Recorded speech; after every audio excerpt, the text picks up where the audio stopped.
एक बार प्रेम से बोलेंगे ओम नमो भगवते वासुदेवाय।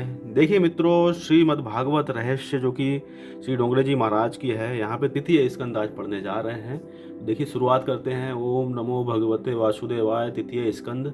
डोंगरे जी महाराज कहते हैं कि आत्मा को यह शरीर बंधन में रखता है। शरीर जड़ है, आत्मा चेतन है, किंतु जड़ चेतन की ये ग्रंथि असत्य है, गलत है।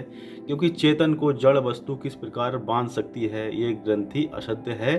फिर भी उसी तरह हमें रुलाती है जिस तरह स्वप्न हमें रुलाते हैं। यहाँ से देखिए पहला अध्याय तृतीय स्कंद का प्रारंभ होता है, जिसमें विदुर जी एवं उनकी पत्नी सुलभा का भगवत प्रेम का यहाँ पे दर्शन देखने को मिलता है। परीक्षित जी कहते हैं कि विदुर जी और मैत्रेय जी का मिलन कब हुआ वह मुझे बतलाइए। सुखदेव जी कहते हैं कि आमंत्रण पाए बिना ही भगवान विदुर जी के घर गए थे। उस प्रसंग की बात पहले बतला दूं। धृष्टराज ने पांडवों को लाक्षा गृह में जलाने का प्रयत्न किया था। विदुर जी ने धृष्टराज को उपदेश दिया, किंतु उसका धृष्टराज पर कुछ भी असर नहीं हुआ। विदुर जी ने सोचा कि ये धृष्टराज दुष्ट है, उसके कुसंग से मेरी भी बुद्धि भ्रष्ट हो जाएगी। फिर भी उन्होंने उसको कई बार उपदेश दिया, किंतु धृष्टराज ने एक भी ना सुनी। तो विदुर जी ने उसके घर को ही छोड़ दिया। विदुर जी अपनी पत्नी सुलभा के साथ समृद्ध घर का त्याग करके वन में चले गए। वनवास के बिना जीवन में सुवास नहीं आ सकता, इसलिए तो पांडवों ने और भगवान श्री रामचंद्र जी ने भी वनवास किया था। विदुर जी तो पहले से ही तपस्वी सा जीवन बिताते थे और भगवान का कीर्तन करते थे, इसलिए दुर्योधन के 56 भोगों को छोड़कर श्री कृष्ण जी ने विदुर जी के घर शाक को ग्रहण किया। विदुर जी और सुलभा वन में नदी के किनारे कुटिया बनाकर तपस्या करने लगे। वे हर रोज 3 घंटे प्रभु का कीर्तन और 3 घंटे प्रभु की सेवा करते थे। 12 वर्ष तक वे इस प्रकार भगवान की आराधना करते रहे। मन को सतत सत्कर्म में लगाए रखो, नहीं तो मन निठल्ला होकर पाप करेगा। भगवान का तो कीर्तन करते थे और भूख लगने पर भाजी खाते थे। भोजन करना पाप नहीं था, भोजन में ही खो जाना और भोजन करते समय भगवान को भूल जाना पाप है। कई लोग कड़ी खाते खाते उसी में खो जाते हैं, अगले दिन माला फेरते हुए भी कड़ी को ही याद करते हैं, मन में सोचते हैं कि कल कड़ी कितनी स्वादिष्ट थी। यहाँ पे भगवत प्रेम के विषय में बहुत सुंदर देखिए यहाँ पे रामचंद्र जी डोंगरे महाराज यहाँ पे बता रहे हैं। फिर विदुर जी और उनकी पत्नी सुलभा के प्रेम के बाद देखिए अगला चैप्टर जो है, प्रेम के वशीभूत हो श्री कृष्ण का विदुर जी के घर आगमन है। अब देखिए जब भक्त याद करें तो भगवान तो जरूर आएंगे। तो विदुर जी और उनकी पत्नी बहुत ही ज़्यादा भगवत प्रेम में खो गए, तो उनके प्रेम के वशीभूत होकर श्री कृष्ण महाराज विदुर जी के घर आगमन करते हैं। देखिए बिना बुलाए ही भगवान आज विदुर जी के द्वार पर खड़े हुए हैं। बाहर प्रतीक्षा करते हुए 2 घंटे निकल गए, बहुत तेज भूख लग रही थी। भगवान सोच रहे थे कि इनका कीर्तन कब समाप्त होगा। विदुर सुलभा का जीवन तो प्रभु के लिए ही था। अंत में व्याकुल होकर श्री कृष्ण महाराज ने झोपड़ी का द्वार खटखटाया और कहा कि चाचा जी, मैं आ गया हूँ, कीर्तन करो। तो ऐसा करो कि भगवान स्वयं आकर तुम्हारे घर का द्वार खटखटाए। विदुर ने कहा कि देवी, द्वार का नाथ आए हैं, ऐसा लगता है। द्वार खोलने पर चतुर्भुज नारायण भगवान के दर्शन हुए। अति हर्ष के आवेश में विदुर जी और सुलभा मैया आसन तक ना दे सके, वो प्रभु ने स्वयं अपने हाथों से दर्भासन बिछा लिया और विदुर जी को भी हाथ पकड़कर पास में ही बिठा लिया। भगवान ने कहा, मैं भूखा हूँ, मुझे खाना दो। भक्ति इतनी सशक्त है कि वे निष्काम भगवान को भी सकाम बना देती है। वैसे तो भगवान को भूख नहीं लगती, किंतु भक्त के कारण ही उन्हें खाने की इच्छा होती है। विदुर जी ने पूछा कि अपने दुर्योधन के घर भोजन नहीं किया क्या? श्री कृष्ण महाराज कहते हैं कि चाचा जी विदुर जी, जिसके घर आप नहीं खाते वहां मैं भी नहीं खा सकता। ईश्वर भूखे नहीं होते, ऐसा उपनिषद का सिद्धांत है। जीव रूपी पक्षी विषय रूपी फल खाता है अतः दुखी होता है। उपनिषद का ये सिद्धांत गलत नहीं है। ईश्वर नित्य आनंद स्वरूप है। भागवत का ये सिद्धांत सच्चा है। तो यहाँ पे देखिए एक भक्त के वशीभूत होके विदुर जी के घर पे भगवान श्री कृष्ण महाराज पधारते हैं और उनके घर पे भोजन करते हैं। जबकि भगवान को भूख नहीं लगती है, लेकिन वह उनके घर पे भोजन करते हैं दुर्योधन के 56 भोग छोड़ के, और विदुर जी के घर पे साग की सब्जी खाते हैं। आगे देखिए दुर्योधन द्वारा विदुर जी का फिर अपमान हो रहा है। सेवकों ने दुर्योधन को समाचार सुनाया कि विदुर चाचा आपके विरुद्ध बोल रहे हैं। दुर्योधन आग बबूला हो गया। तुरंत ही उसने विदुर चाचा को सभा में बुलाकर उनका अपमान किया। यक्ष ने जब युधिष्ठिर से पूछा कि हमेशा के लिए नरक में किसे रहना पड़ता है, तो युधिष्ठिर ने कहा, आमंत्रित करके इच्छा पूर्वक दुर्बुद्धि से किसी का अपमान करने वाले को हमेशा के लिए नरक में रहना पड़ता है। दुर्योधन विदुर चाचा से कहता है, तुम दासी पुत्र हो, मेरा अन्न खाकर मेरी ही निंदा करते हो, मेरे ही विरुद्ध काम करते हो। विदुर जी तो धीर गंभीर थे कि निंदा को सहन कर लेते थे। सभा में निंदा से विचलित ना होकर उसे सह लें, वह संत है। समर्थ होते हुए भी जो सहे वह संत है, भगवान का अवतार ही है। वैसे तो विदुर जी ने इतनी तो शक्ति थी कि एक ही दृष्टिपात से दुर्योधन को जलाकर भस्मीभूत कर दें, किंतु विदुर जी ने अपनी इस शक्ति का उपयोग नहीं किया। शक्ति का दुरुपयोग करने वाला दैत्य है, शक्ति, संपत्ति और समय का विवेकपूर्वक सदुपयोग करने वाला देव बन सकता है। कष्ट सहते रहोगे तो संत बनोगे। यहाँ पे देखिए दुष्ट दुर्योधन ने विदुर जी का अपमान किया है, यहाँ तक कि कितनी बात की है कि मेरा ही खाके मेरी ही निंदा करते हो।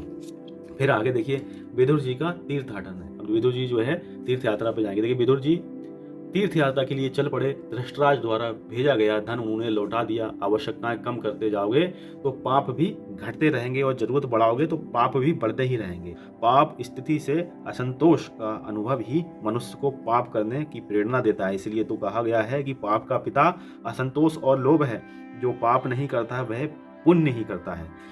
विदुर जी 36 वर्ष की यात्रा करने निकले, किंतु अपने साथ उन्होंने कुछ भी नहीं लिया। जबकि आजकल के लोग तो यात्रा करने निकलते हैं तो 36 चीज़ें अपने साथ लेकर चलते हैं। अपनी ज़रूरत की लंबी लंबी सूची बनाते हैं और उसमें से कोई चीज़ बाकी ना रह जाए, इसके लिए पूरी पूरी कोशिश करते हैं। फिर आगे महाराज जी बताते हैं कि यात्रा का यह अर्थ है कि याति त्राति, यानी इंद्रियों को प्रतिकूल विषयों से हटाकर अनुकूल विषयों में लगा देना ही यात्रा है। तीर्थ यात्रा उसी की सफल होती है जो तीर्थ जैसा ही पवित्र होकर वहां से लौटता है। केवल यात्रा करने से ही पुण्य नहीं होता, कई बार तो मनुष्य यात्रा करते करते पाप की गठरी भी बांध कर लाता है। यात्रा विधि पूर्वक करनी चाहिए। विधि पूर्वक यात्रा करने से ही पुण्य प्राप्त होता है। यात्रा करने के लिए निकलने से पहले प्रतिज्ञा करनी चाहिए कि अब ब्रह्मचारी का पालन करूंगा, कभी क्रोध नहीं करूंगा, असत्य नहीं बोलूंगा, व्यर्थ भाषण नहीं करूंगा। ऐसी प्रतिज्ञा करने के पश्चात ही यात्रा या आरंभ करनी चाहिए। तो बहुत ही सुंदर यहाँ पे देखिए महाराज जी ने बताया है। विदुर जी तो यात्रा के लिए निकल पड़े हैं। 36 वर्ष की उनकी यात्रा रहने वाली है। विदुर जी की यात्रा के दौरान ही उद्धव और विदुर जी की भेंट होती है। देखिए वृंदावन में अनेक साधु आज भी राधा कृष्ण की गुप्त लीलाओं का दर्शन करते फिरते हैं। यमुना किनारे रमण रेती में विदुर जी बैठे थे। दूर से उद्धव जी ने उन्हें देखकर सोचा कि लगता है कोई वैष्णव बैठा हुआ है और उसका हृदय कृष्ण प्रेम में भरा हुआ है। समीप जाने पर उद्धव जी ने पहचान लिया कि ये महान भगवत भक्त विदुर जी हैं, तो उन्होंने विदुर जी का वंदन किया। उसी समय विदुर जी ने आंखें खोली और उद्धव जी से कहा कि ये ठीक नहीं है कि आप मेरा वंदन करें। विदुर जी ने उद्धव जी को प्रणाम किया। संतों का मिलन भी कैसा मधुर है। 4 मिले 64 खिले, 20 रहे कर जोड़, हरिजन से हरिजन मिले, बिहसे 7 करोड़। 4 आंखें, 64 दांत, 20 हाथ पैरों की उंगलियां, 7 करोड़ 7 कोटि रोम, शरीर में 7 करोड़ रोम यानी रोंगटे होते हैं। हरिजन का अर्थ है हरि के लाडले। विदुर जी और उद्धव जी का दिव्य सत्संग हुआ। अब देखिए उद्धव जी द्वारा श्री कृष्ण लीला का वर्णन यहाँ पे, सुंदर वर्णन यहाँ पे होता है। उद्धव जी कहते हैं कि आप साधारण मानव नहीं है। मनुष्य जब तक दीन और नर्म नहीं हो जाता तब तक भगवान को नहीं भाता। जहाँ भी दृष्टि पहुँचे वहाँ श्री कृष्ण के दर्शन की भावना करोगे तभी दैन्य भाव आएगा। विदुर जी आपने तो क्या कहूँ, जब मुझे उपदेश दिया है तब मैत्रेय वहाँ बैठे थे। भगवान ने जब स्वधाम गमन किया उस समय उन्होंने वासुदेव, देवकी, रुक्मिणी, सत्यभामा आदि किसी को भी याद नहीं किया, किंतु आपको 3 बार याद किया। वे मुझसे कहते थे कि मुझे अपने विदुर की याद आ रही है, वह मुझे नहीं मिले। एक बार जो भाजी मैंने उनके घर खाई थी उसका स्वाद मैं अभी तक नहीं भूल पाया। वह भाजी मुझे आज भी याद आती है। भगवान जिसको अपना कहें और अपना माने उसका बेड़ा पार है। तो यहाँ पे देखिए कितनी सुंदर कथा है कि उद्धव जी द्वारा श्री कृष्ण लीला का वर्णन तो हो ही रहा है, जिसमें जो है उन्होंने विदुर जी से कहते हैं कि भगवान जब यहाँ पे अपनी लीला समेट के अपने धाम को जा रहे थे तो उन्होंने जो है किसी को भी याद नहीं किया। यहाँ पे देखिए देवकी, रुक्मिणी, सत्यभामा यानी कि किसी को भी याद नहीं किया, लेकिन यहाँ पे देखिए जब स्वधाम गमन कर रहे थे तो विदुर जी को 3 बार याद किया था। यहाँ पे देखिए कितना सुंदर यहाँ पे वर्णन आता है। फिर आगे की कथा में देखिए विदुर जी का मैत्रेय ऋषि के आश्रम में आगमन हो रहा है। विदुर जी गंगा किनारे मैत्रेय ऋषि के आश्रम में आए। गंगा जी की बड़ी महिमा है। विदुर जी ने गंगा जी में स्नान किया। गंगा जी के किनारे के ये पत्थर भाग्यशाली हैं क्योंकि मैत्रेय ऋषि जैसे के चरणों का उन्हें स्पर्श लाभ होता है। इन पत्थरों पर वैष्णवों की चरणारज गिरती है। विदुर जी सोच में डूबे हुए हैं कि जातिहीन होने से मुझे मैत्रेय ऋषि उपदेश देंगे या नहीं। मैं जातिहीन हूँ किंतु कर्महीन नहीं हूँ। मैं पापी हूँ, अधम हूँ, किंतु परमात्मा ने मुझे अपनाया है, अतः मैत्रेय ऋषि मुझे उपदेश देंगे। भक्ति मार्ग की श्रेष्ठता का यही कारण है कि जब तक परमात्मा का प्रत्यक्ष मिलन ना हो जाए तब तक भक्त ऐसा ही मानता है कि मेरे दोष के कारण मिलन नहीं हो रहा है। भक्ति से दैन्य की उत्पत्ति होती है। ज्ञान मार्ग में योगी ब्रह्म रूप होने लगता है, किंतु अभिमान आने के कारण बहुतों का पतन भी होता है। आश्रम में आकर विदुर जी ने मैत्रेय जी को साष्टांग प्रणाम किया। उनके विनय विवेक के से सभी को आनंद हुआ। अब देखिए मांडव्य ऋषि की कथा आती है। मैत्रेय जी अब उपदेश करते हैं विदुर जी को, उनकी प्रार्थना स्वीकार होती है और विदुर जी को उपदेश करते हैं मैत्रेय जी कहते हैं कि विदुर जी, मैं आपको पहचानता हूँ, आप साधारण व्यक्ति नहीं हैं, आप तो यमराज के अवतार हैं। मांडव ऋषि के श्राप के कारण ही दासी पुत्र के रूप में शूद्र के घर आपका जन्म हुआ था। एक बार कुछ चोरों ने राजकोष से चोरी की, चोरी करके वे भागने लगे। राजा के सेवकों को इस चोरी का समाचार मिला तो उन्होंने चोरों का पीछा किया। राजा के सैनिकों ने पीछे आते देखकर चोर घबरा गए। चोरी के माल के साथ भागना मुश्किल था। इतने में रास्ते में मांडव ऋषि का आश्रम आया तो चोरों ने चुराई हुई सारी धन संपत्ति उसी आश्रम में फेंक दी और भाग गए। राजा के सैनिक पीछा करते हुए आश्रम में आए। वहां राजकोष से चुराई गई सारी धन संपत्ति को देखकर उन्होंने मान लिया कि ये मांडव ऋषि ही चोर है। उन्होंने ऋषि को पकड़ा और धन संपत्ति के साथ राजा के समक्ष उपस्थित कर दिया। राजा ने देहांत दंड दिया। मांडव ऋषि को तो बद स्तंभ पर खड़ा कर दिया गया। वह वहीं पर गायत्री मंत्र का जाप करने लगे। मांडव मरते ही नहीं हैं। ऋषि का दिव्य तेज देखकर राजा तो कहने लगा कि ये तो कोई तपस्वी महात्मा लगते हैं। राजा भयभीत हो गया। ऋषि को बद स्तंभ से नीचे उतारा गया। सारी बात जानकर राजा को दुख हुआ, पश्चाताप होने लगा कि मैंने निरपराध ऋषि को सूली पर चढ़ाना चाहा। मांडव ऋषि से क्षमा करने के लिए प्रार्थना की। मांडव ऋषि कहते हैं, राजन, तुम्हें मैं क्षमा कर दूंगा, पर यमराज से पूछूंगा कि मुझे ऐसा दंड क्यों दिया। मैंने कोई पाप नहीं किया, फिर भी मुझे ऐसा दंड क्यों दिया। मैं यमराज को क्षमा नहीं कर सकता। जिसने पाप किए हैं उसे डर लगता है, पापी को यमराज क्रूर लगते हैं। मांडव कहते हैं कि मुझे निष्पाप को सजा क्यों। मैं उस न्यायाधीश यमराज को दंड दूंगा। अपने चरित्र पर कैसा अटल विश्वास है। भरत खंड का एक पवित्र संत आज न्यायाधीश से ही उत्तर मांगने जा रहा है। यमराज को सभा में पहुंचकर ऋषि ने यमराज से पूछा कि जब मैंने कोई भी अपराध नहीं किया तो मुझे सूली पर क्यों चढ़ाया गया। सूली पर लटकाने की सजा मुझे मेरे कौन से पाप के लिए दी गई। यमराज घबरा गए। उन्होंने सोचा कि यदि कहूँगा कि भूल हो गई तो मुनि मुझे श्राप दे देंगे। उन्होंने ऋषि से कहा कि जब आप 3 बरस के थे तब आपने एक तितली को कांटा चुभोया था, उसी पाप की ये सजा दी गई है। जाने अनजाने जो भी पाप किया जाए उसका दंड भुगतना ही पड़ता है। भगवान पाप को स्वीकार नहीं करते। पुण्य के उपभोग की इच्छा ना करें तो कोई बात नहीं, परंतु पाप तो भोगना ही पड़ेगा। पुण्य कृष्णाक्षण हो सकता है, पाप नहीं। पाप तो भोगना ही पड़ेगा, अन्यथा पाप का नाश नहीं हो सकता। लोग शाम को दुकान से घर लौटते समय मंदिर जाते हैं, हाथ जोड़कर प्रार्थना करते हैं। सारे दिन में जो कुछ झूठ बोला होगा, किसी को ठगा होगा, जो कुछ भी कुकर्म किए होंगे, वे सब तुम्हें अर्पित करता हूँ। शरीर, वाणी और मन से किया हुआ अर्थात इनसे पुण्य किया जाए वह प्रभु को अर्पण करो। पुण्य समर्पित हो सकता है, पाप कभी भगवान को समर्पित नहीं होते। भगवान पाप नहीं लेते। सामान्य सरकार भी पुरस्कार वापस ले लेती किंतु सजा वापस नहीं लेती। भगवान कहते हैं कि कैसा मूर्ख व्यक्ति है जो मुझे पाप अर्पित करने चला है। परमात्मा को हमेशा पुण्य समर्पित करो। सदा यही सोचो कि सजा मैं ये सह लूंगा और ठाकुर जी को पुण्य अर्पित करूंगा। ठाकुर जी को सर्वोत्तम वस्तु अर्पित करनी चाहिए। इसका नाम ही भक्ति है। भगवान को पुण्य की ही समर्पित किए जाने चाहिए। मांडव ऋषि ने यमराज से कहा, शास्त्र की आज्ञा है कि यदि अज्ञानावस्था में कोई मनुष्य कुछ पाप कर दे तो उसे स्वप्न में दंड दिया जाए।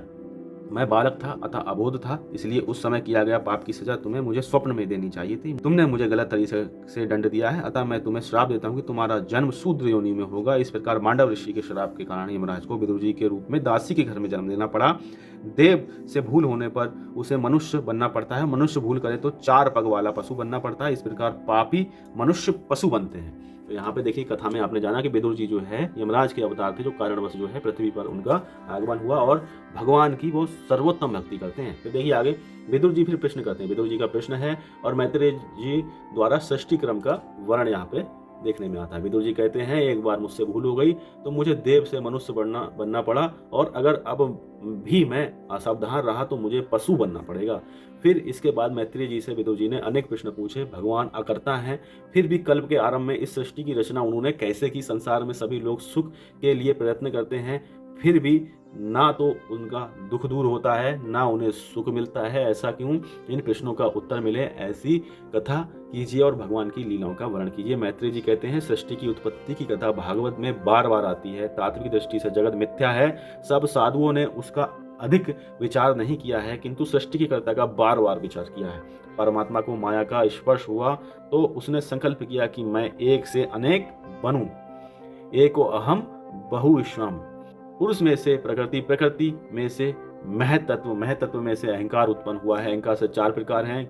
फिर पंच तंत्रात्मा से 5 महाभूतों की उत्पत्ति हुई, किंतु ये तत्व स्वयं कुछ भी क्रिया नहीं कर सकते, अतः ईश्वर ने हर एक वस्तु में प्रवेश किया है। तो यहाँ पे विदुर जी के प्रश्नों का उत्तर जो है मैत्रेय ऋषि बता रहे हैं कि सृष्टि का वर्णन जो है किस प्रकार से होता है। फिर देखिए उसी क्रम में जो है कश्यप ऋषि और दिति की कथा आती है। तो देखिए दिति कश्यप ऋषि की धर्मपत्नी थी। एक दिन सायकाल को दिति श्रृंगार करके पति के पास आई और काम सुख का उपभोग करने की इच्छा प्रकट की, क्योंकि वह कामातुर हो गई थी। कश्यप ऋषि ने कहा, देवी ये समय सायकाल का है, अतः काम सुख के लिए उपयुक्त नहीं है, उस समय कामाधीन होना ठीक नहीं है, जाओ दीपक जलाओ। शास्त्र में कहा गया है कि सौभाग्यवती स्त्री में लक्ष्मी का अंश है। सायकाल के समय लक्ष्मी नारायण घर आते हैं, उस समय घर बंद होगा तो लक्ष्मी जी जय श्री कृष्ण कहती हुई वापस लौट जाएंगी। आजकल तथाकथित सुधरे हुए लोग खास करके शाम को ही ताला लगाकर बाहर निकल पड़ते हैं। घूमने जाना ही हो तो सूर्यास्त के पहले लौट आना चाहिए। स्त्रियों को चाहिए कि शाम को घर के बाहर भटकती ना फिरें। संध्या समय तुलसी की पूजा करो, वहां दीपक जलाओ, भगवान के आगे धूप दीप जलाओ। मनुष्य के हृदय में अंधकार है, वहां प्रकाश जलाना है। दसम स्कंद में कथा है कि गोपियां यशोदा जी से पुकार करती हैं कि कन्हैया जी हमारा माखन चुरा कर खा जाता है। तो यशोदा कहती कि अंधेरे में माखन रखा करो जिससे कन्हैया उसे देख ना पाए। गोपियां कहती हैं माखन तो अंधेरे में ही रखा था, किंतु कन्हैया के आते ही वह वहां उजियारा छा गया। ईश्वर पर प्रकाशी नहीं है, वह तो स्वयं प्रकाशी है। परमात्मा को दीपक की आवश्यकता नहीं है, दिए की जरूरत तो मानव को है। सायकाल सूर्य और चंद्र के तेज क्षीण होते हैं, दुर्बल होते हैं। सूर्य बुद्धि का स्वामी है तो चंद्र मन का स्वामी है। मन और बुद्धि के स्वामी सूर्य चंद्र क्योंकि सायकाल में दुर्बल हो जाते हैं, इसलिए तब मन और बुद्धि में काम का प्रवेश हो जाता है। काम मन में साय की बेला में प्रवेश करता है और रात्रि को प्रकट होता है। संध्या काल में प्रभु के नाम का जप करोगे तो मन में काम का प्रवेश नहीं होगा। कश्यप ऋषि दिति को समझाते हैं कि भामिनी मान जाओ, भगवान शंकर इस समय जीव मात्र को निहारने के लिए भ्रमण करते हैं, अतः इस समय स्त्री संग करने से भगवान शंकर का अपमान होगा और अपमान के कारण अनर्थ होगा। शंकर भगवान देख लेंगे तो दंड देंगे। भस्मांतम शरीरम, ये शरीर अंत में भस्म ही होगा, इसलिए शिव जी भस्म लगाकर जगत को वैराग्य का बोध कराते हैं। शरीर का अतिशय लालन ना करो, हमेशा याद रखो इस शरीर को एक ना एक दिन शमशान में जाना ही है। गृहस्थ आश्रम विलास के लिए नहीं है, बल्कि मर्यादा में रहकर विवेक से काम सुख का उपभोग करके काम का विनाश करने के लिए है, वैराग्य के लिए है। नियम पूर्वक काम के विनाश के लिए ये गृहस्थ आश्रम है। काम ऐसा दुष्ट है कि एक बार हृदय में प्रवेश करने के बाद ये बाहर नहीं निकलता। दिति ने कश्यप की बात नहीं मानी और कश्यप भी दिति के दुराग्रह के आगे झुक गए। अंत में दिति को अपनी गलती का भान हुआ, वह पछताई। उसने कश्यप जी की पूजा की और भगवान शिव से क्षमा याचना की। कश्यप जी ने कहा कि तुम्हारे गर्भ से 2 राक्षस उत्पन्न होंगे।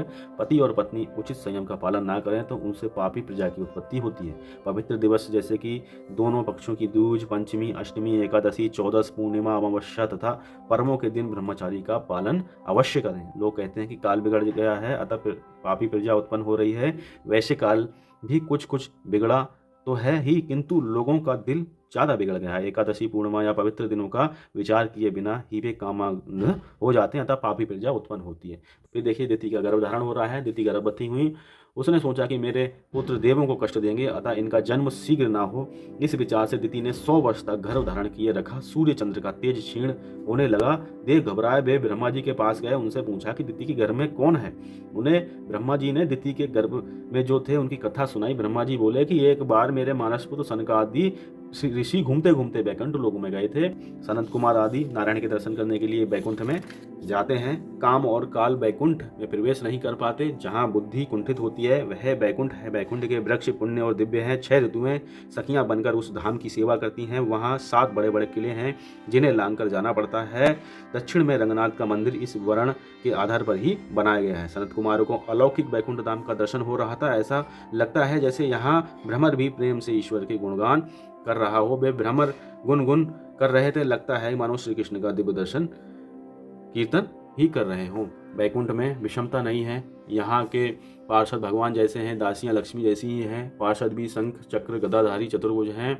ईश्वर सब कुछ प्रदान करने वाले हैं, तब वे देने में कुछ भी संकोच नहीं करते। भगवान जब जब देते हैं तब लेने वाला लेते लेते थक जाता है। मनुष्य आखिर कितना ले सकता है। कथा में आगे देखिए, द्वारपालों ने सनत कुमार से कहा कि अंदर से आज्ञा मिलने पर हम आपको प्रवेश करने देंगे, तब तक आप यहीं रुकिए। सनत कुमार ये सुनकर क्रोधित हो गए। क्रोध कामानुज काम का छोटा भाई है। अति सावधान रहने पर काम को तो मारा जा सकता है, किंतु उसके छोटे भाई क्रोध को मारना कठिन है। काम का मूल संकल्प है। ज्ञानी किसी और के शरीर का चिंतन नहीं करते, इसलिए काम उन्हें पीड़ा नहीं दे पाता। ज्ञानी पुरुष का पतन काम द्वारा नहीं क्रोध के द्वारा ही होता है। 6 द्वारपाल करके ज्ञानी पुरुष आगे बढ़ता है, किंतु 7वें द्वार पर जय विजय उसे रोकते हैं। योग के 7 प्रकार के अंग ही बैकुंठ के 7 द्वार हैं। वे हैं यम, नियम, आसन, प्राणायाम, प्रत्याहार, ध्यान और धारणा। इन 7 के द्वारा को पार करने के बाद ही ब्रह्म का साक्षात्कार होता है। योगों के 7 अंगों को सिद्ध करने पर बैकुंठ में प्रवेश मिलेगा। ध्यान का अर्थ है एक अंग का चिंतन। तो इस प्रकार से जब सनकादि ऋषि जाते हैं बैकुंठ धाम में, तो उनके द्वारपाल जय विजय नाम के वह सनकादि ऋषि को रोकते हैं, जिसमें जय विजय को श्राप मिलता है। वह कथा आगे रहेगी। देखिए आगे अध्याय है जय विजय को सनकादि आदि का श्राप। सनकादि ऋषि श्राप देंगे। भगवान के राजमहल के 7वें द्वार पर जीव को जय और विजय रोकते हैं। जय विजय का अर्थ है कीर्ति और प्रतिष्ठा। कीर्ति और प्रतिष्ठा का मोह मनुष्य नहीं छोड़ सकता। वह घर का नाम तो रखता है अशोक निवास, किंतु वह अशोक भाई कब तक उसमें बने रहेंगे। घर को ठाकुर जी का नाम दो। घर पर भी नाम है और कथा में बैठने के लिए रखे हुए आसन पर भी नाम है। घर और आसन पर लिखे हुए ये नाम कितने दिन तक रह पाएंगे। घर का मोह छूटता है, किंतु प्रतिष्ठा का मोह नहीं छूटता। शिष्य कुछ प्रशंसा कर देते हैं तो गुरु मानने लगता है कि वह ब्रह्म रूप हो गया, इसलिए सेवा स्मरण की वह धीरे धीरे उपेक्षा करने लगता है और पतित हो जाता है। मनुष्य का मन नाम रूप में फंसा हुआ है। नाम और रूप का मोह जब तक छूट ना जाए तब तक भक्ति नहीं हो सकती। मन श्री कृष्ण के रूप में फंस जाए तभी मुक्ति मिलती है। प्रतिष्ठा का मोह आया नहीं कि भगवान के द्वार पर से ही वापस लौट जाना पड़ता है। क्रोध करने से सनत कुमारों को प्रभु के 7वें द्वार पर ये वापस लौटना पड़ा, किंतु उनका क्रोध सात्विक था। द्वारपाल भगवान के दर्शन में बाधा उपस्थित कर रहे थे, अतः वे क्रोधित हुए। इसलिए भगवान अनुग्रह करके द्वार पर आए और सनत कुमारों को दर्शन दिए, किंतु ध्यान रहे वे भगवान के राजमहल में प्रवेश पा ही ना सके। महाप्रभु ने इस चरित्र को समाप्ति करके हुए कहा है, ज्ञानी के लिए ज्ञान मार्ग में अभिमान विघ्न करता है। अभिमान के मूल में यही क्रोध है। कुछ अज्ञानावस्था में करते हैं तो कुछ लोग ज्ञानी होकर अभिमान के बस होकर करते हैं। ब्राह्मण को शिक्षा ना मिले तो वह अज्ञानी रहता है, और शिक्षा कुछ अधिक पाले तो कभी कभी अभिमानी होकर ही मरता है। कर्म मार्ग में विघ्न करता काम है। कश्यप और दिति के मार्ग में काम ने ही बाधा डाली थी। काम से कर्म का नाश होता है। भक्ति मार्ग में लोभ बाधक बनता है। लोभ भक्ति का नाश करता है। ज्ञान मार्ग में क्रोध विघ्न करता है। सनत कुमारों के मार्ग में क्रोध ने ही बाधा डाली। क्रोध से ज्ञान नाश होता है। देह दृष्टि से काम उत्पन्न होता है। ज्ञानी के मार्ग में काम बाधा नहीं डालता, किंतु क्रोध बाधा डालता है। इन तीनों के कारण पुण्य का क्षय होता है। विवेक से काम नष्ट होता है, किंतु क्रोध को नष्ट करना कठिन है। एकनाथ जी महाराज ने भावार्थ रामायण में लिखा है कि कामी और लोभी को तो कुछ ना कुछ तात्कालिक लाभ हो सकता है, किंतु क्रोध करने वाले को तो कभी कुछ भी लाभ नहीं हो सकता। इतना ही नहीं, इसके पुण्य का क्षय भी हो जाता है। इसी कारण भगवान श्री कृष्ण ने गीता जी में काम, क्रोध और लोभ को नरक द्वार कहा है। वे अर्जुन से कहते हैं कि इसमें आत्मा अर्थात बुद्धि का नाश होता है, अतः बुद्धिमान को चाहिए कि वह इनका त्याग करें। तो यहाँ पे देखिए बता रहे हैं महाराज जी, काम क्रोध का इनका त्याग अत्यंत आवश्यक है। काम से तो कुछ ना कुछ लाभ तत्कालिक हो ही जाता है, लेकिन जो क्रोध है उससे तो किसी का भला नहीं होता है। यहाँ पे देखिए क्रोध सनत कुमारों को आया है। द्वारपालों को यहाँ पे श्राप दिया गया है। द्वारपालक तो अपनी करनी भोगेंगे ही। भगवान भी चल के आते हैं, दर्शन तो देते हैं सनत कुमारों को, लेकिन वह दर्शन तो पा लेते हैं पर राजमहल में वो प्रवेश नहीं कर पाते हैं। देखिए सनत कुमार क्रोधित हुए, अतः उनका पतन हुआ। प्रभु के द्वार तक पहुंचकर भी उन्हें वापस लौटना पड़ा। मन और बुद्धि पर कभी विश्वास मत करो, वे बार बार दगा दे देते हैं। अपने को निर्दोष मानने के समान और कोई दोष नहीं है। काम क्रोध अंदर के विकार हैं, वे बाहर से नहीं आते। सनत कुमारों का क्रोध बाहर से नहीं आया है, अवसर मिलते ही ये विकार बाहर आ जाते हैं। अतः मन पर सत्संग की भक्ति का अंकुश रखो। सतत ईश्वर चिंतन करने से अंदर के विकार शांत हो जाते हैं। सनत कुमार के क्रोधित होकर जय विजय को श्राप दिया कि राक्षसों में ही विषमता होती है, तुम दोनों के मन में भी विषमता है, अतः तुम राक्षस हो जाओ। मंदिर में थोड़ा सा पाप किया जाए तो वह भी महापाप ही होता है। सनत कुमारों ने तो बैकुंठ में क्रोध किया है। सुखदेव जी महाराज सावधान करते हुए कहते हैं कि राजन, ऐसा पाप कभी मत करना। सनकादिक ऋषियों ने श्राप दिया कि दैत्य काल में तुम्हें 3 बार जन्म लेना पड़ेगा। भगवान ने सोचा कि उन्होंने मेरे आंगन में ही पाप किया है, अतः वे घर में आने के पात्र नहीं है। उन्होंने अभी तक क्रोध पर विजय नहीं पाई है, अतः वे मेरे धाम में आने की पात्रता गंवा चुके हैं। मैं बाहर जाकर उन्हें दर्शन दे आऊं। सनकादि को अंदर प्रवेश ना मिल सका। यदि वे अंदर जा सके होते तो फिर बाहर आने का प्रश्न उपस्थित ही नहीं होता। कारण भगवान का परम धाम तो है, यद गत्वा न निवर्तते। भगवान ने लक्ष्मी जी से कहा कि लगता है कि बाहर कुछ झगड़ा हो रहा है। वे दोनों बाहर आए। ठाकुर जी ने सनत कुमारों की ओर नहीं देखा। आज नजर धरती पर है। अपने द्वार पर किए हुए पापों के लिए सच्चे हृदय से जीव जब तक पछताए नहीं तब तक ठाकुर जी दर्शन नहीं देते। तो इस प्रकार देखिए आगे फिर जय विजय का स्वर्ग से पतन। सनकादिक सोच रहे हैं कि हमारी प्रशंसा तो बहुत की जा रही है किंतु हमें धाम के अंदर तो बुलाते ही नहीं है। हमें अभी तपस्या करने की आवश्यकता है, अभी तक हमारा क्रोध नष्ट नहीं हो रहा है। वे ब्रह्मलोक में पधारे हैं। जय विजय को सांत्वना देते हुए भगवान नारायण जी कहते हैं, तुम्हारे 3 अवतार होंगे। सनकादिकों के श्राप से जय और विजय क्रमशः हिरण्याक्ष और हिरण्यकशिपु के रूप में अवतरित हुए।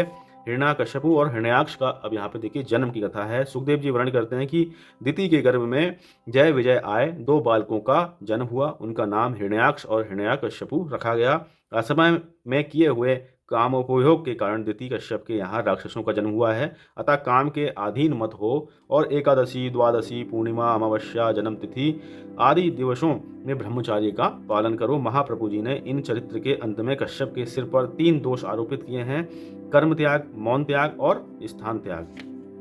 देखिए श्राप जब दिया जाता है तो किसी का भला नहीं होता। यहाँ पर सनकादि ऋषि ने श्राप तो दिया जय विजय को, उनका भी भला नहीं हुआ। जय विजय जो हैं राक्षस योनियों में आ गए और जो सनकादि ऋषि थे उनको भी भगवान नारायण ने दर्शन तो दिए लेकिन अपने लोक डेरी से ही वो वापस लौट गए, अंदर उन्हें आने के लिए नहीं कहा गया।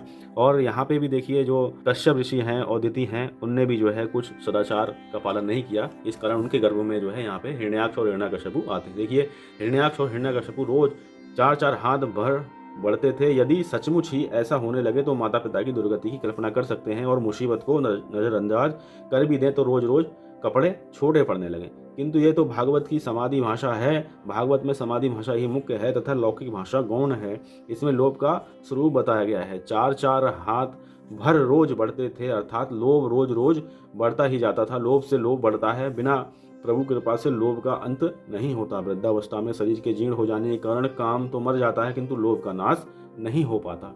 लोभ से पाप बढ़ता है, पाप के बढ़ने से धरती रसातल में जाती है। धरती माने मानव समाज दुख रूपी रसातल में डूब जाता है। हिरण्याक्ष का अर्थ है संग्रह वृत्ति और हिरण्यकशिपु का अर्थ है भोग वृत्ति। हिरण्याक्ष ने बहुत कुछ एकत्रित किया और हिरण्यकशिपु ने बहुत कुछ उपभोग किया। भोग बढ़ता है तो भोग के बढ़ने से पाप भी बढ़ता है। जब से लोग मानने लगे हैं कि रुपए पैसे से ही सुख मिलता है तब से जगत में पाप बहुत बढ़ गया है। केवल धन से सुख मिलता हो ऐसी बात नहीं है। हिरण्याक्ष और हिरण्यकशिपु के संहार के लिए भगवान ने क्रमशः वाराह अवतार और नरसिंह अवतार धारण किया था। हिरण्याक्ष और हिरण्यकशिपु लोक के अवतार हैं। भगवान ने काम को मारने के लिए एक ही अवतार किया, अर्थात रावण कुंभकर्ण का संहार करने के लिए रामचंद्र जी महाराज का अवतार हुआ। क्रोध को मारने के लिए शिशुपाल के वध के लिए एक कृष्ण अवतार ही किया, किंतु लोभ को मारने के लिए 2 अवतार लेने पड़े, वाराह और नरसिंह अवतार। काम क्रोध को मारने के लिए एक अवतार ही लेना पड़ा किंतु लोभ को मारने के लिए 2 अवतार लेने पड़े। यही बताता है कि लोभ को पराजित करना बड़ा दुष्कर है। तो बहुत सुंदर बात यहाँ महाराज जी बता रहे हैं। देखिए आगे कथा है हिरण्याक्ष के साथ वाराह भगवान का युद्ध एवं हिरण्याक्ष का यहाँ पे वध हो रहा है। फिर देखिए वरुण ने कहा कि तू वाराह नारायण से युद्ध कर। हिरण्याक्ष ने भगवान के पास आकर उनसे कहा कि तू सुअर जैसा है, तो वाराह नारायण ने उससे कहा कि तू कुत्ता जैसा है और बात बढ़ गई। सभी पापों का मूल वाणी है, वाणी दोष से वीर्य दूषित होता है, उच्चार के बिना पाप नहीं होता। पहले मन के द्वारा उच्चारे जाने पर ही पाप होता है। मुष्टि प्रहार करके वाराह भगवान ने हिरण्याक्ष का संहार किया है और पृथ्वी का राज्य मनु महाराज को सौंप दिया। मनु से उन्होंने कहा कि धर्म से पृथ्वी का पालन करो और वे बद्री नारायण के स्वरूप में लीन हुए। मनुष्य मात्र का धर्म है कि समाज को सुखी करना।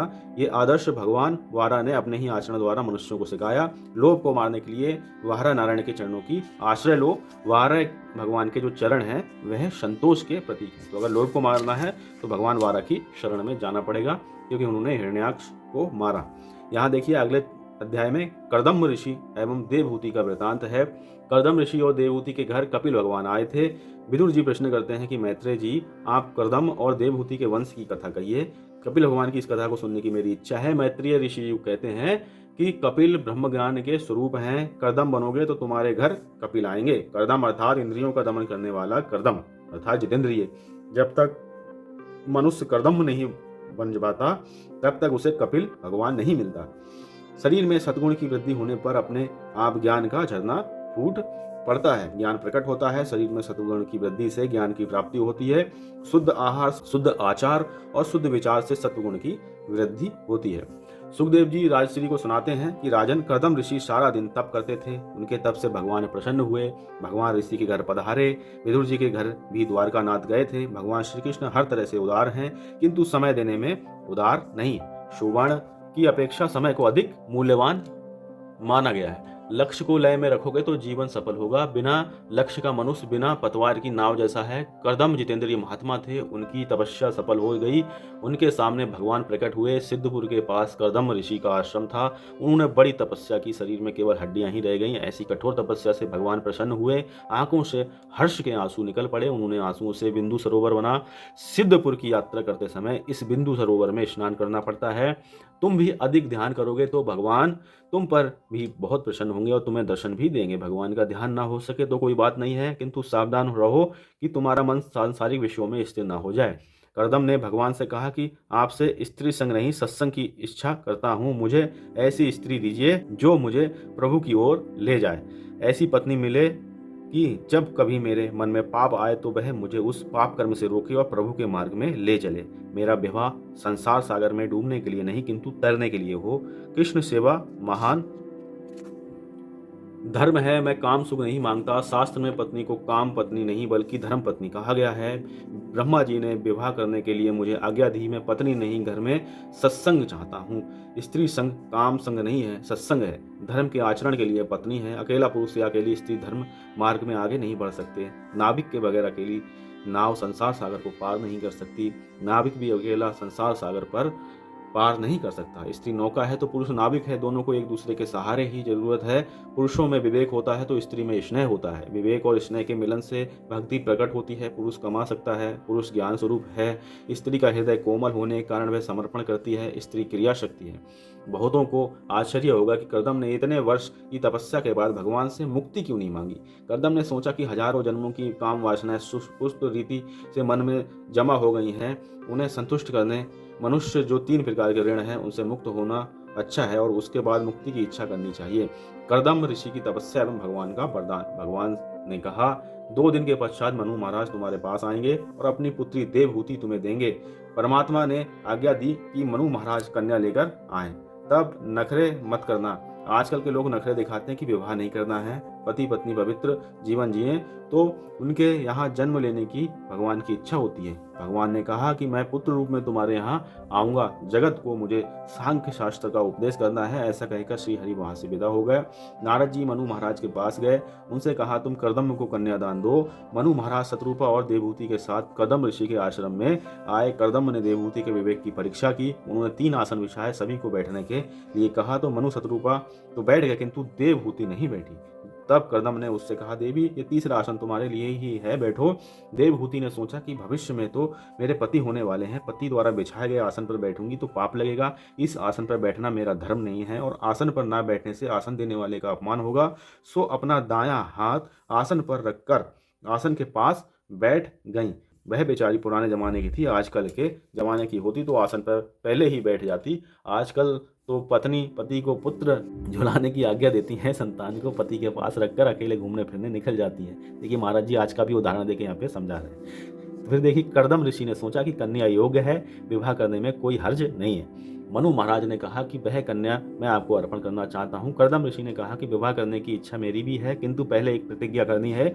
मेरा विवाह विलास के लिए नहीं बल्कि काम का नाश करने के लिए होगा। विवाह का प्रयोजन काम विकास नहीं बल्कि काम का विनाश है। काम भाव को एक ही स्थान पर संकुचित करके काम का उपभोग करके उसका विनाश करना ही गृहस्थ आश्रम का आदर्श है। काम जो है ईश्वर की भांति व्यापक होना चाहता है। जहाँ सुंदरता दिखती है वहीं काम उत्पन्न होता है।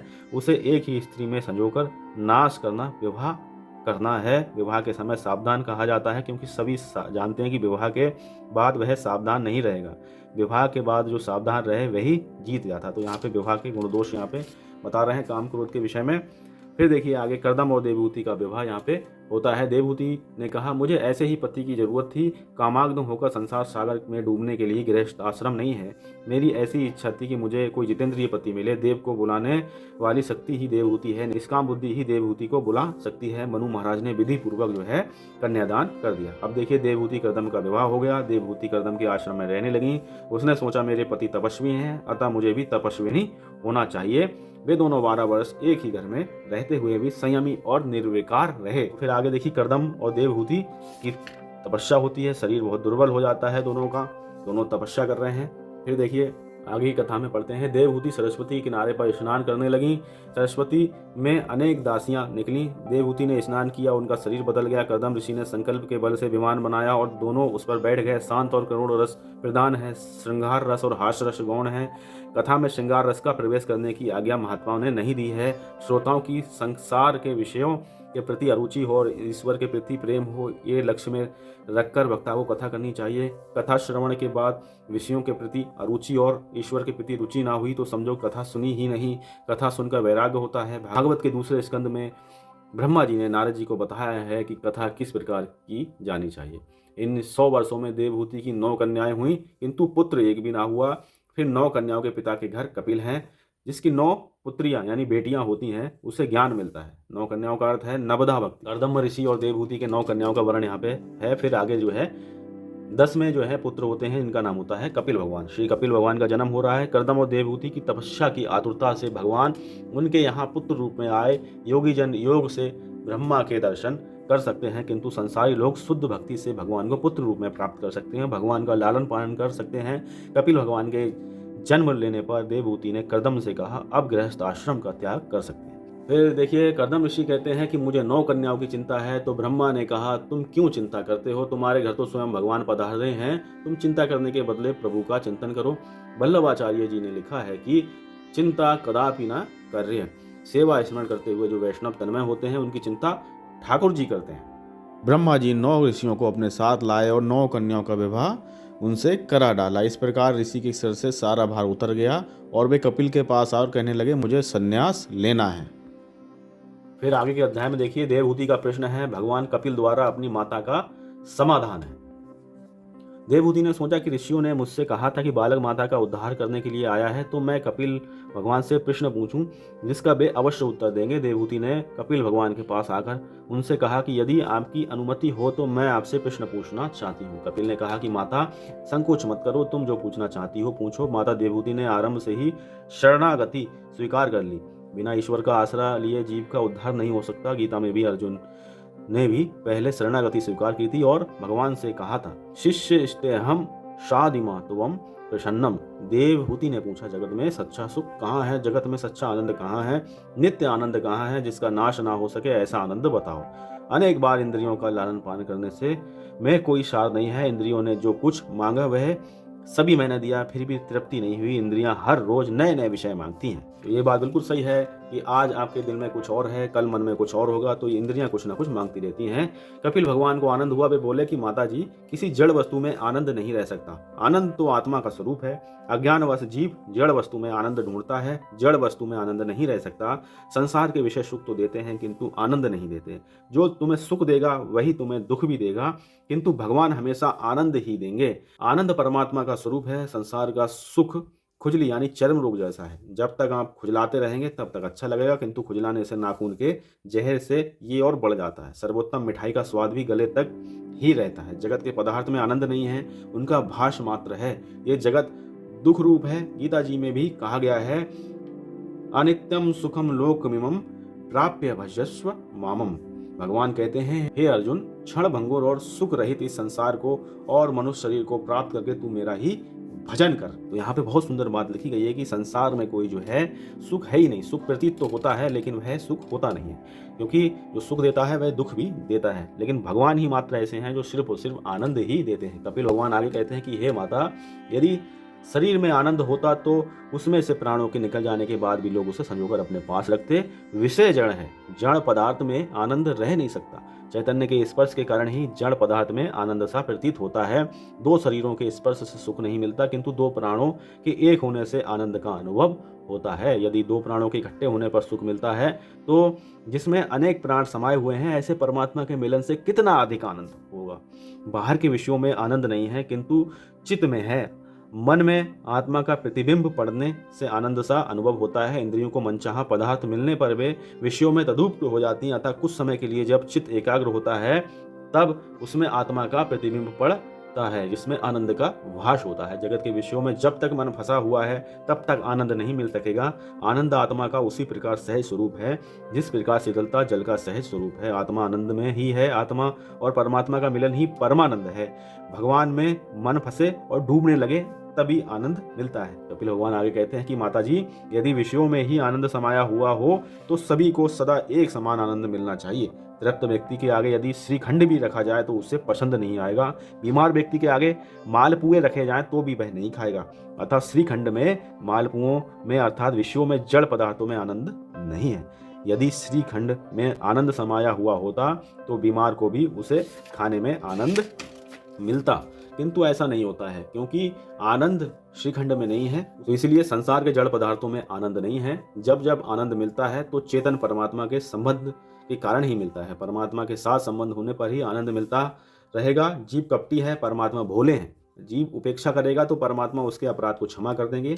आनंद का विरोधी शब्द नहीं मिलेगा। आनंद परब्रह्म है।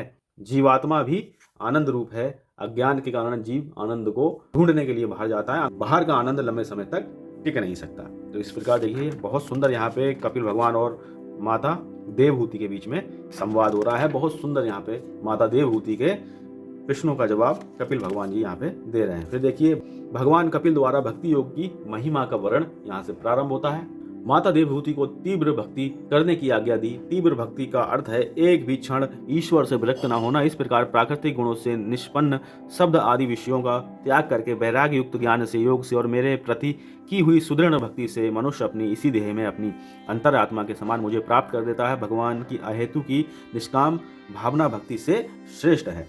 भगवान कपिल माता देवहूति से कहते हैं, ये सब जो दृश्यमान है वह सत्य नहीं है। स्वप्न असत्य होते हुए भी सुख दुख देता है। जिस प्रकार स्वप्न देखने वाले को अपना मस्तक बिना कटे भी उसके कट जाने की भांति प्रतीत होता है और वह रोने लगता है, उसी प्रकार अविद्या के कारण जीवात्मा को सब कुछ भ्रांति होती है। जिसे ही माया कहते हैं। वस्तु ना होने पर भी जैसे वह स्वप्न में दिखाई देती है, उसी तरह तात्विक दृष्टि से कुछ भी ना होते हुए भी जागृत अवस्था में माया और अज्ञान के कारण सब कुछ का आभास होता है। कपिल भगवान आगे कहते हैं कि माता, जगत स्वप्न जैसा है। ये सिद्धांत भागवत में बार बार इसलिए कहा गया है ताकि जगत के पदार्थों के लिए मोह ना जागे, संसार के विषयों के प्रति पूर्णतया वैराग्य हो, इसलिए ये कहा गया है। तो यहाँ पे बहुत सुंदर जो है भगवान के विषय में बहुत सुंदर बात बता रहे हैं माता देवहूति के लिए भगवान कपिल महाराज। फिर आगे देखिए, देह गेह में आसक्त पुरुषों की अधोगति का वर्णन है। मृत्यु के बाद पूर्व जन्म याद नहीं आता। स्थूल शरीर के अंदर सूक्ष्म शरीर होता है और सूक्ष्म शरीर के अंदर कारण शरीर। सूक्ष्म शरीर की वासनाएं ही कारण शरीर हैं। यमदूत जीवात्मा को उसके साथ ही यमपुरी ले जाते हैं। अतिशय पापी व्यक्ति के लिए यमपुरी का मार्ग भयंकर होता है। पापी को गर्म बालू पर चढ़ना पड़ता है। जीवात्मा को उसके द्वारा किए हुए पापों की सूची यम को राजसभा में चित्रगुप्त सुनाते हैं। तो इस प्रकार जो है यहाँ पे नरकों का भी वर्णन है। फिर देखिए, देवहूति को तत्व ज्ञान एवं मोक्ष प्रद की प्राप्ति होती है। अब सब उपदेश सुनने के बाद जो है माता को देखिए, यहाँ पे माता को उपदेश देकर कपिल भगवान वहां से चलने लगे। माता जी से आज्ञा मांग ली जाने के लिए कपिल भगवान कलकत्ता के समीप संगम तीर्थ पर आए। आज भी उनके वहां दर्शन होते हैं। समुद्र ने कपिल नारायण का स्वागत किया। माता देवहूति सरस्वती के किनारे जा विराजी, स्नान करती हैं, ध्यान करती हैं। अतः इसमें मन शुद्ध होता है। मन को नारायण का चिंतन करते करते मुक्ति मिल गई। उन्हें सिद्ध मिलने के कारण उस गांव का नाम सिद्धपुर पड़ा। देवहूति का उद्धार होने के कारण उसका दूसरा नाम मात्र गया भी पड़ गया। इस कपिल गीता को सुनने से श्रोता वक्ताओं के अनेक पाप नष्ट होते हैं। अनेक प्रकार के कर्म, यज्ञ, दान, तप, वेद अध्ययन, वेद विचार, मन इंद्रियों का संयम, कर्म त्याग, अनेक प्रकार का योग अभ्यास, भक्ति योग, प्रवृत्ति मार्ग और निवृत्ति मार्ग तथा सकाम और निष्काम धर्म, आत्म तत्व का ज्ञान तथा दृढ़ वैराग्य, इन सभी साधनों से सगुण निर्गुण रूप परमात्मा की प्राप्ति की जाती है। इन सभी मार्गों से प्राप्त करने योग्य तत्व तो एक ही है, वह क्या है? परमात्मा। हरे राम राम राम सीताराम सीताराम, हरे कृष्णा कृष्णा कृष्णा हरे कृष्णा कृष्णा कृष्णा। यहाँ पे देखिए तीसरा स्कंद यहाँ पे समाप्त हो रहा है। चौथा स्कंद होगा। एक बार प्रेम से बोलेंगे, ओम नमो भगवते वासुदेवाय।